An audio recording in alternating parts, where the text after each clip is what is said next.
मुंबई पुणे द्रुतगती महामार्गावरील वाहतुकीमध्ये मोठा बदल. पनवेलहून मुंबईकडे जाणारा एक्झिट मार्ग कळंबोली सर्कलमधील बांधकामामुळे 11 फेब्रुवारीपासून 6 महिन्यांसाठी पूर्णपणे बंद.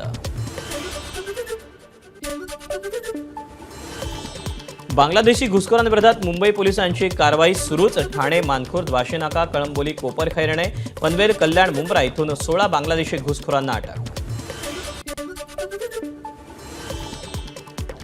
नांदेडमधील धर्माबादमध्ये तांदूळ व्यापाऱ्याच्या दुकानावर तेलंगणा पोलिसांची धाड. मोठ्या प्रमाणात रेशनचा तांदूळ जप्त. तेलंगणातून धर्माबादमध्ये तस्करी करून तांदूळ आणला जात होता. वर्ध्याच्या हिंगणघाटमध्ये इंस्टाग्राम स्टोरीमुळे वाद. 17 वर्षीय तरुणाची हत्या. अकोल्यातल्या अकोट तालुक्यातल्या कालवाडीत शंकरपटाचं आयोजन. नंदिकेश्वर ग्रुपच्या वतीनं माजी नगरसेवक मंगेश चिखलेंकडून शंकरपटाचं आयोजन. शिवप्रतिष्ठानच्या संभाजी भिडेंच्या धारातीर्थ यात्रेचं पोलादपूरहून किल्ले रायगडच्या दिशेनं प्रस्थान. यात्रेत लाखो धारकरी सहभागी.